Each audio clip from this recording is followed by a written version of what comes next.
यह ढंग से जो है ये लोगों ने कुछ न कुछ, अच्छा कुछ भी हो, अब प्रैक्टिकल साधना तो इन्होंने की नहीं है। थ्योरिटिकल ढंग से विद्वता आ जाए, पढ़ लिया जाए, वो एक बात है, और जो साधना किया जाए उसी पे चला जाए और साधना करके उसकी अनुभूति किया जाए, वो बड़ी भारी बात है। तो वो तो ये लोग कर नहीं पाते, अब बोलने में कुशल हो जाते हैं, यही छाप छोड़ते हैं। इसीलिए ग्रंथों का जो मूल उद्देश्य होता है वो फिर बहक जाता है।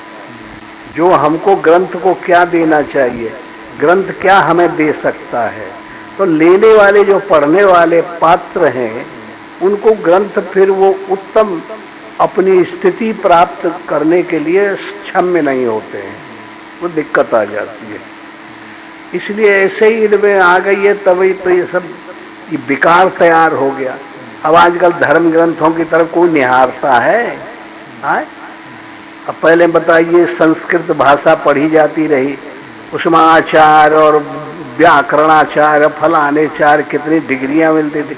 अब कोई लड़का रुचि रखते हैं, संस्कृत कॉलेज बंद हो गए जगह जगह। करे चुपका, तुम यहां पढ़े रहे, बंद हो गया ना।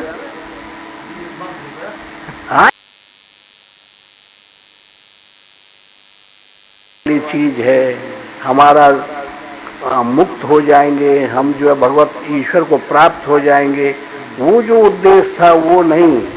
अब उसे सुना दिया जाए और यजमान की रुचि बढ़ाई जाए, उन्हीं बातों में ऐसे बदल बदल के नहीं कि यजमानों की रुचि बढ़ाई जाए सुनने वालों की, और उसमें हास्य बातें दी जाए, रोचक दी जाए और भयानक रोकी जाए और यथार्थ में रदो बदल कर दिया जाए। ऐसी शैली आजकल आ गई है।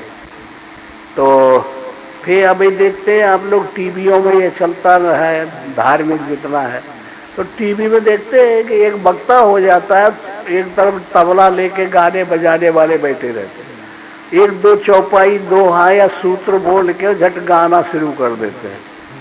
तो उसमें क्या होता है कि लोग रंजित हो, खुश हो, रुचि बढ़े।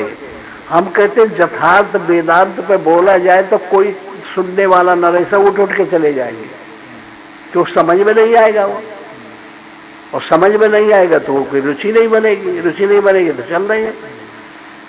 और समझ यही है कि कुछ हंसाया जाए, कुछ लतीफे बोले जाए, कुछ ऐसे उदाहरण दिए जाए, या फिर गायन लिया जाए। गाना एक ऐसी चीज है कि हमें तो सबको ही सुनना ही पड़ता है, क्योंकि भाई गायन के रूप में है तो हमें ताल मेल धान तमाम बातें दी जाती हैं। इसलिए आजकल का जो रीति रवैया है वो एकदम रदो बदल होता चला जा रहा है। अब ये तो इसलिए अनुभूति आए, फलाने महात्मा पातंजल ने योग दर्शन की, योग पे साधना की, जो प्रैक्टिकल कर लिया तो उन्होंने लिखा, तो ये 4 रूप में दे दिया उन्होंने। समाधि का वर्णन, साधन की प्रक्रियाएं, सब कुछ, कहाँ से फ्रॉम टू स्टार्ट होगा साधन, कहाँ पहुंचाना है, और जो साधन जब हम करेंगे तो बीच बीच में उसमें जो विभूतियां, रिद्धि सिद्धियां आएंगी, क्योंकि परमात्मा का नियम है कि जब परमात्मा की तरफ कोई साधक जब चलता है तो परमात्मा फेंकने लगता है कोई चीज कि ये रुक जाए, ले यार वहीं रहो, ले भाई ये ले ले वहीं रहो, ले धन ले ले ले वहीं रहो, ले और पद ले ले ले वहीं रहो, समझे, अपने को बचाता है। और जब वो नहीं छोड़ता कि हमको रिद्धि नहीं लेना है, सिद्धि नहीं लेना है, नाम नहीं लेना है, कुछ नहीं लेना, हमें तुमको लेना है, तो बहुत कठिन साधना बन जाती है वो। हाँ, फिर जाके उसको वो प्राप्त होता है, परमात्मा स्वयं आता है फिर। तो इसीलिए अब ये है क्या, अब ब्रह्मा कहते हैं, कोई भी तप किया तो ब्रह्मा आ जाते हैं। ब्रह्मा सूक्ष्म शरीर में अनुगत चेतन का प्रतिबिंब है। हमारे तुम्हारे सब के अंदर जो सूक्ष्म शरीर है, 5 तत्व की ये शरीर बना है, छिद्र पावक गगन और समीरा, 5 तत्व का ये अधम शरीरा है, ये शरीर है, ये मकान जैसा है। इसमें सूक्ष्म शरीर, 5 ज्ञानेंद्रियां, 5 कर्मेंद्रियां, और मन और बुद्धि, समझे, ये 14 तत्वों की ये जो संकल्प करना मन का काम है, चिंतन करना चित्त का काम है, और जो निश्चय करना बुद्धि का काम है, ईगो का काम है अहंकार करना, ये अंतःकरण है। इसमें जो इच्छा होती जाती है वही समाज में बढ़ता जाता है, होता जाता है। यह ब्रह्मा है अनुगत चेतन का प्रतिबिंब। शरीर में शंकर जी का है और कारण शरीर है, उसमें अनुगत चेतन का प्रतिबिंब विष्णु का है। तो कहीं बाहर थोड़े बैठे हैं कि बद्दल में बैठे हो मकान बनाए। स्वर्ग में देवता रहते हैं, स्वर्ग कहते हैं। ये श्वासा जहाँ चलती है उसका नाम स्वर्ग है। ये श्वासा इंद्रियों से मिलके चलती है। सब 14 अध्यात्म, 14 अधिधूप, 14 अधिदेव, 14 अध्यय, 14 से देवता हैं। इनमें श्रेष्ठ मन अनुगत चेतन का प्रतिबिंब इंद्र है, इंद्रियों में जो श्रेष्ठ है। ऐसी ये प्रक्रिया बनी। अब यहां तो कोई देखता नहीं, अपने अंदर झांक के और देख देगा ऊपर हुई है कहीं फलानी जगह बैकुंठ हुई, बैकुंठपुर में भगवान रहते हैं, और जो है तो स्वर्ग में देवता रहते हैं, साकेत में और पर ब्रह्म रहते हैं। लेकिन वहां कोई चीज है थोड़ा ही, वह तो ये एकदम खगो आकाश आकाश है। अगर होता तो ये हवाई जहाज रोज चलते कोई टकरा ना जाता। कोई भी कहीं कुटिया बना के महल बना के या कहीं रहता तो ये असल में समझ में ये नहीं आते कि ये देवता आदमी जैसे थोड़े ही है। ये तो ये पंच महाभूत है, पृथ्वी, वायु, अग्नि, जल, आकाश, ये दिखाई सुनाई पड़ते हैं। इनसे ये शरीर बना हुआ है। अब उसमें जो है संकल्प करने की ताकत मन की है, चिंतन करने की चित्त की है, ऐसे ऐसी क्रियाएं बन गई। अब स्पेस है अंदर, पोल है, इसलिए शब्द निकलने लगा। ओम, ये प्रणव है परमात्मा का, और बस इससे जो है ये व्याख्याएं होने लगे। तो ऐसी शैली से ये सब अंदर है। तो उस जगह पर जब हमारे मन पहुंचे और उनसे प्रतीति हमारी हो जाए और हमको ये निश्चय हो जाए कि हाँ ये है, और वो हमें बताने लगे, तब प्रतीति होगी। समझ में आया? जैसे कोई लड़का बैचलर पढ़ रहा है बीए में और डिग्री न मिले तो वही कोई बैचलर कहेगा, इसलिए वो टाइटल मिलनी चाहिए। तो हम जो भजन करते हैं और वो परमात्मा जिस डिग्री पे हम कौन भूमिका में पहुंच गए, 6वीं में पहुंचे, 7वीं में पहुंचे, 5वीं में पहुंचे, तो वहां का अनुगत अन्वय व्यतिरेक रूप जुक्ति के द्वारा चेतन का प्रतिबिंब होता है। चौथी भूमिका सत्वा पक्ष है, 5वीं असंशक्ति है, आसक्ति का नाश, 6वीं पदार्थ अभाविनी है। अब ये देखो हम पकड़ते हैं ये छड़ी को, अब ये छड़ी पकड़ते हुए पकड़ में ना आवे, तब ये इस भूमिका में पहुंचने पे हम खाते हैं और खाने के संस्कार न पड़े, हम बोल रहे हैं बोलने के संस्कार न पड़े, ये पदार्थ अभाविनी आए। 6वीं भूमिका। और 7वीं भूमिका यह है कि त्याग का त्याग हो गया, त्याग का त्याग, इसलिए तुरीय गा नाम है इसको। हाँ, फिर बिन पद चले सुने, बिन काना कर, बिन कर्म करे विधि नाना, आनन रहित सकल रस भोगी, बिन वाणी बक्ता बड़ जोगी, ऐसी शैली आ जाती है। तो उसमें जब हम करेंगे तो किस भूमिका का क्या कोर्स है, और हमने ये कोर्स किया, उसका पहुंच गए, तो कोर्स अनुगत चेतन का प्रतिबिंब हमें टाइटल दे, वहाँ दीक्षांत भाषण दे, डिग्री दे। ऐसे ही साधक को अंदर से भगवान बात करते हैं, बोलते हैं कि तुम्हारी ये स्थिति है, अब तुमको ये चीज प्राप्त है, तब उसको तोष हो जाता है। आया संतोष धन, सब धन धूर समान, फिर इच्छाएं खत्म हो जाती हैं। अनपेक्षा सुशील रक्षा, उदासीनो गतव्यता, इच्छाएं समाप्त हो जाती हैं। फिर अपने से चीज भागने लगती है, खिंचाव आ जाता है, मैग्नेट तैयार हो जाती है हृदय में, हृदय चुंबकीय क्षेत्र बन जाता है। जैसे चुंबक लोहे को पकड़ लेती है, ऐसे ही कोई आएगा देखेगा तो ऊपर खिंचाव आ जाता है, तो अपने से भागे लगते हैं लोग। क्योंकि परमात्मा एक ऐसा चुंबकीय क्षेत्र है कि उसकी तरफ सब झुकेंगे। वो कहीं है नहीं या कहाँ है, लेकिन उसे मानना ही पड़ेगा। हिंदू, इस समाज के लोग जो हिंदू दर्शन है तो सब ईश्वर कह के मानते हैं। और प्रदेश हैं और देश हैं ये पृथ्वी की पीठ पे, तो जहां भी मॉडर्न समाज है वो अल्लाह ताला हुजूर करम सल्लल्लाहु अलैहि वसल्लम कह करके मानते हैं। बगैर वाले को रह नहीं सकते, क्योंकि वो ग्रेविटी है, वो खींचती है ऐसे जबरदस्ती। अब बताइए, आदमी डेला ऊपर फेंकता है तो नीचे कौन काहे चलाता है? वो उधर चला जाना चाहिए ऊपर। तो इस पृथ्वी में ग्रेविटी आएगा, बड़ी भारी ताकत, हाँ उसी को कहते हैं, वो में बड़ी भारी क्षमता होती है और वो ये मूवमेंट कर रही है ये पृथ्वी। तो इसीलिए हम लोगों को इतना पता चलता है, खगोल पढ़ो या जो है तो ये भूगोल देखा जाए तो ये सब ग्रह घूम रहे हैं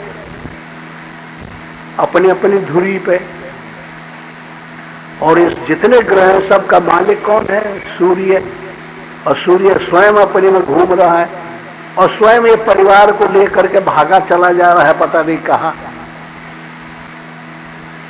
तो इसलिए इसमें गति है, इसलिए इसको शून्य भी नहीं कहा जा सकता कि ना परमात्मा ना कहे, कुछ नहीं है, ये शून्य है। इसमें गति है, एक चीज दूसरी चीज को मिलाने तीसरी चीज बन जाती है। अगर शून्य होता तो बनती।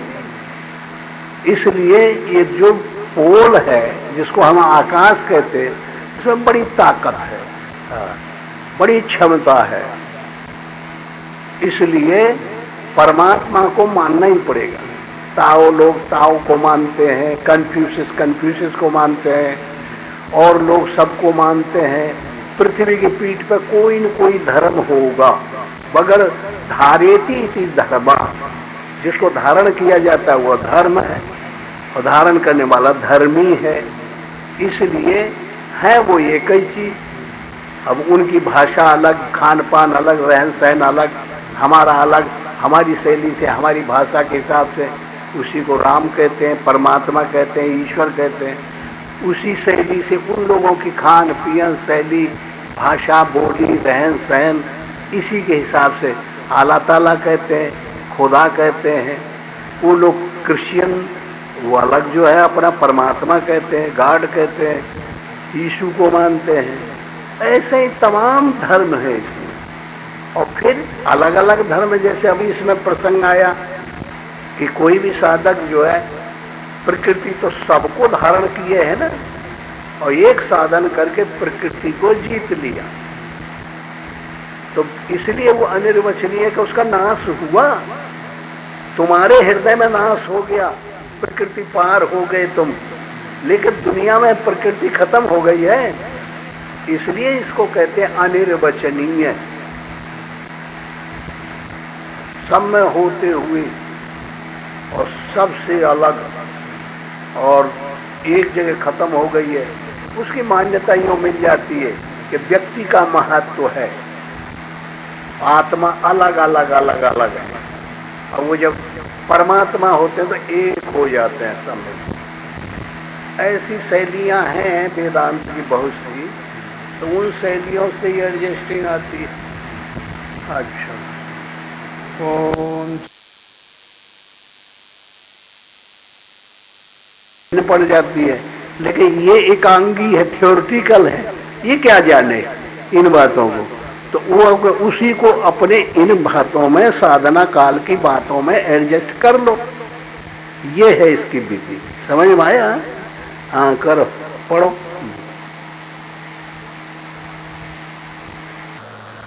Past tense. भूत माने होता है गुजरी हुई चीज, वर्तमान माने होता है प्रेजेंट में जो इस समय है, भविष्य माने बात होती है आगे आने वाली। ये काल हमको व्याख्या करके बताता है। इसी विधियों से हम लोग जीवन यापन करते हैं, सृष्टि में रहते हैं। तो ये भूत जो शब्द आता है ये पुरातन की बात संकेत करता है, समझे। ये आधार है, आधार को भी भूत कहते हैं, क्योंकि आधार सबसे नींव पहले पड़ेगी तब मकान बनेगा। तो ये शरीर का जो आधार है ये पंचभूत, इंद्रियों को भी 10 भूत कह सकते हैं। ये पहले से तैयार हो गए हैं उस पोल में, और जब ये तैयार हुए हैं तो फिर एक क्रिया करने लगे।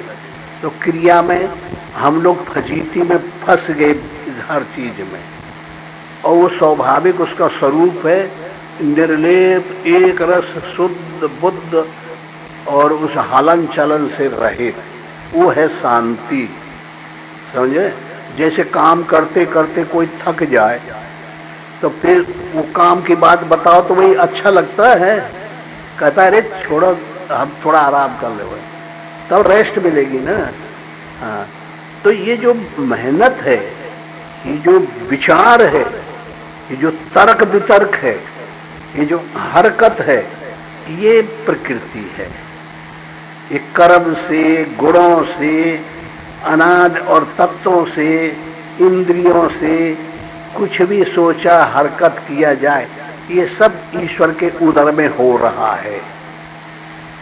इसको हम कंट्रोल करने के लिए इसको प्रकृति कहने लगे, स्वभाव कहने लगे, संविधान कह सकते हैं उस परमात्मा का। उसकी स्वभाव है ये प्रकृति, उसकी हरकत है, उसका आचरण है। अब इससे अपने साधना काल में जब हमने साधना की कि इससे कैसे पार पाके इसके आदि कारण को कैसे पाया जाए, तो अपनी शैली से हमने साधना शुरू की। तो उसको योग कहते हैं, वेदांत कहते हैं, शैली कहते हैं, तरीका कहते हैं, कुछ भी कह सकते हो। तो अनेक तरीके हैं, एक तरीका नहीं है, क्योंकि स्वभाव हमारे सबके अलग अलग है। तो अलग अलग शैली बनाएंगे, अलग अलग तरीका बनाएंगे। इसलिए योग भी एक रास्ता है, लेकिन हम 10 जने हैं तो 10 प्रकृतियों के आदमी है। उस योग को भी 10 शैली से ढाल लेंगे। हमने अपने शैली से ढाल लिया, उसने अपनी शैली से, उसने अपनी शैली। जैसे समझो किसी पहाड़ पर चढ़ने का रास्ता है, तुम यहाँ जाते हो, देवी के यहाँ कहा है वो मैहर, मैहर की बहुत सी सीढ़ी है, चढ़ने वाले अनेक हैं, वो रास्ता बना हुआ है वहां जाने का। तो एक शैली से चढ़ पाते हैं सब लोग। कोई थोड़ी थोड़ी जगह जगह खड़ा हुआ जाता है, कोई बैठ के जाता है, कोई लगातार जा रहा है, कोई दौड़ दौड़ के जा रहा है, कोई धीरे धीरे जा रहा है। सबकी गति अलग अलग है ना, और पहुंच सब रहे। अब कोई धीमे धीमे है, पिपील का चाल, फिर किसी की विहंग चाल, किसी की मुनमुनिया चाल, कोई थोड़ी थोड़ी दूर पर बैठ जाता है, कोई कमर पर हाथ धर के जाता है, कोई ऐसे करके जाता है कि यहाँ से दर्द हो तो लाठी लगा लेता है, कोई कौनो तरीका, एक तरीका मिलेगा। ऐसे फर्क इसमें आ जाते हैं, और वही से हम इसको एक लिपिबद्ध साधना का सिद्धांत नहीं बना पाते। ये है इसमें विषय। पढ़ाई है, पढ़ाई का कोर्स एक सबके समझ में आके लिपिबद्ध करके हमने रख लिया है। अब उसको 22 नंबर से पुस्तकों में विभक्त कर दिया गया। अब फिर हम पढ़ाते जाते वो नियमावली हो गए ना, पकड़ में आ गया ना, कोर्सबद्ध हो गया। ये मैं नहीं बन सकता, ये स्वभाव को जीतने का है। और उस पढ़ाई में स्वभाव से मतलब नहीं, वो तो हमें वो वस्तु की जानकारी करने का है, बस हो गया।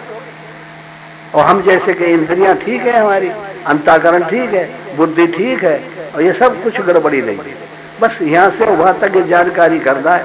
एक कला है, ये संसार के अंदर आ गई ना।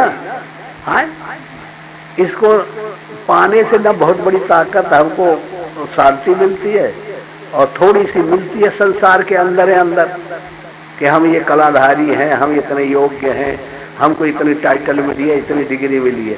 बाकी हम तो रहते वही कैटेगरी में ना।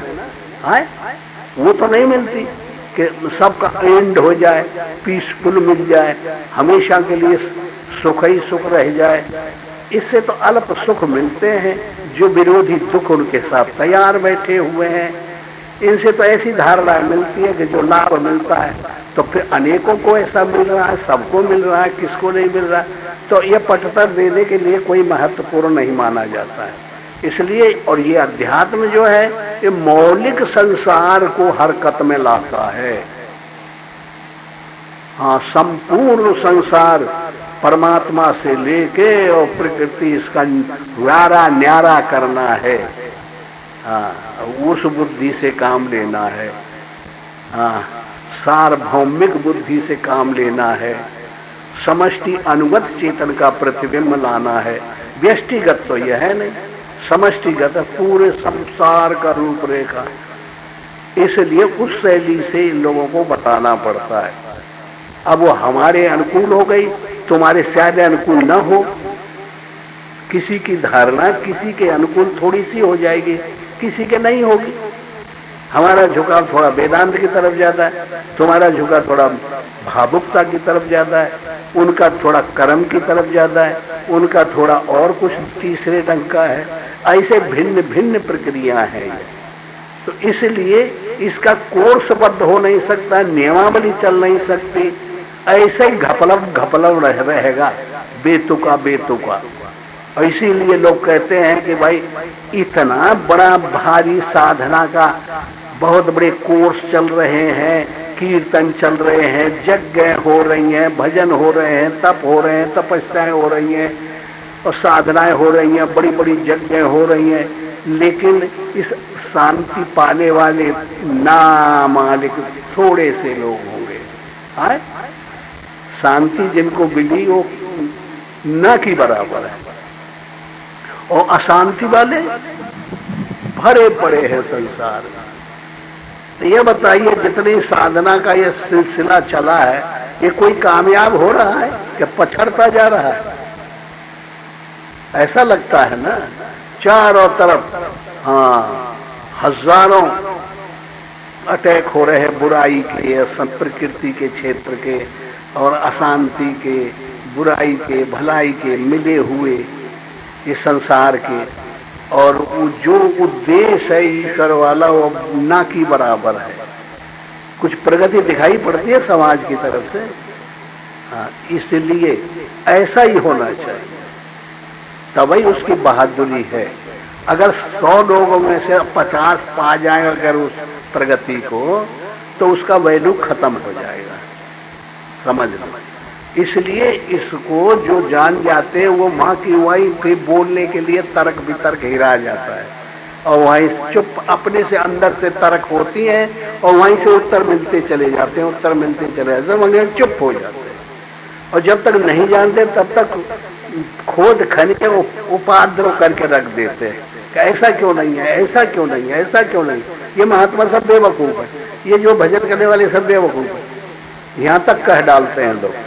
लेकिन जब वो में खुद घुस के जाते हैं वो साधना में, तो वह मौन धारण करना पड़ता है। फिर अपने आप ही उत्तर वहां हल होते जाते हैं, और हल होते होते होते तो वो भी गायब हो जाता है। हाँ, पढ़ो। जो भूत किया गया, हाँ, सामान्य तौर से जैसा श्रीमुख से कहा गया है कि भूत माने पास्ट है, लेकिन वही शब्दा नाम अनेक अर्थ, इसका कई प्रकार से उपयोग करते जा रहे हैं। ये इसलिए करते ना कि भूत, अब भूत शब्द से हमको उसका ये पता चल गया कि ये पहले से है। इसमें अब इसमें हम अपना मत डालते हैं, सोच रहे हैं, कहना चाहते हैं। जैसे जिसका नाम का नहीं याद है उसको हम भूत कह लेते हैं। जिसका नामकरण प्रकृति ने नहीं बना के दिया कि इसका कैसे उपयोग में लाना, उसको हम भूत कह देते हैं। हाँ, कई प्रकार से उपयोग होना है। इसलिए ऐसे नहीं। जागृत अवस्था कितने तत्व की है? तो 5 ज्ञानेन्द्रिया, 5 कर्मेंद्रिया और मन और बुद्धि और चित्त और अहंकार, 4 अंतःकरण, 5 और 5 10 और 4 14। ये 14 अध्यात्म बोले जाते हैं अनादि से। अच्छा, और इनमें जो है 14 अधिदैव, 14 अधिभूत, 14 अध्यात्म, ये त्रिपुटी हो गई। वो अध्यात्म, उसके विषय 14 अधिभूत और अधिदैव, उसके चेतन के प्रतिबिंब, ये 14 थी। 42 तत्व की जागृत अवस्था बनी है। इसमें 42 तत्व काम करते हैं, तब हम ये जानकारी पाते हैं कि ये चीज है, ये चीज है, ये सेंस काम करता है। अब ये जागृत अवस्था में हम पहुंच गए। अब ये जब जागते जागते जब 8-10 घंटे, 12 घंटे, 14 घंटे हो गए, तो फिर इसकी जागने की क्षमता, एनर्जी खत्म होने लगती है। तो कहां से आएगी फिर अब जागने की क्षमता? इनको ऐसे देख देंगे तो सोने पे, इसके बिहाइंड जाने, खिलाफ जाने। जागृत में सेंस चल रहा, जानकारी है। अब जब हम सेंस कर जाए, सो जाए, तो इसके अपोजिट हो गए ना, तो वहां से ये ताकत मिल जाती है। जहां सो लिए 5-7 घंटे, तो फिर 12 घंटे जागने की ताकत आ गई। तो ये एक अवस्था हो गई जागृत और एक अवस्था हो गई स्वपन। तो स्वपन अवस्था तो जागने का ही उपसाधक बन गया, साधन बन गया। तो जागृत और स्वपन तो एक ही हो गए, एक दूसरे के पूरक है। और सुषुप्ति इनसे खिलाफ हो गई।